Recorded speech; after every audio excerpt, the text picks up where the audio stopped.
Hi, this is Al from the Creative Assembly, and today I'm going to be introducing some of the new naval units that we have in Total War Rome 2. Now, we've had a lot of requests on the forum to see these guys in action. Now, these are some of the barbarian naval units that we have in the game. These ships are made of good, solid European oak, so they're very tough, they're very high hit point ships.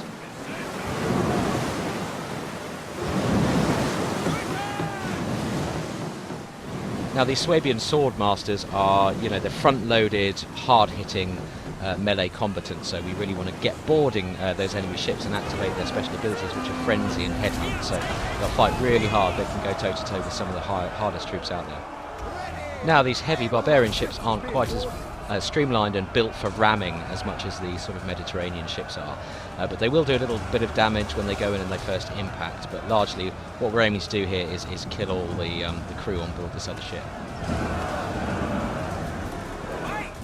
Now, one of the barbarian ships is being boarded here. Now, this is a medium raider. It's got Club Levy manning the gunwales there, so they're not quite as tough as the Swordmasters, but they will give these boarding Hastati a good run for their money.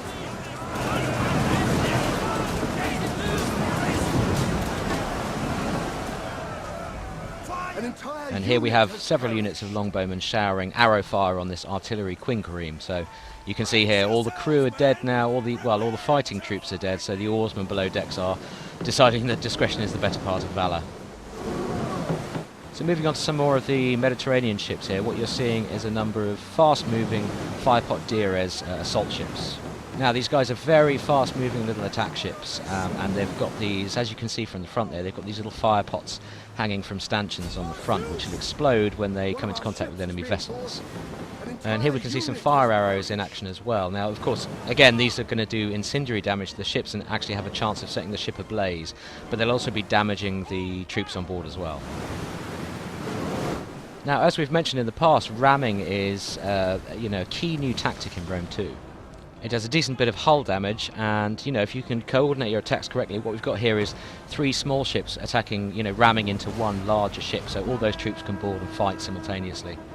But if you really want to impress your commanding officer, take a large hexareme or heptareme such as this ship here, point it at a smaller vessel and let it fly. When these larger ships get ahead of speed up, their sheer momentum and mass can literally tear another ship in two when they strike. Well, I do hope you've enjoyed this very brief look at naval combat in Rome 2, and we'll have more for you very soon. Enough! Saguntum is lost, and our Western allies have failed us. Where was the last report of his whereabouts? My spies in Iberia tell me his fleet has sailed. We must expect an invasion at Massalia!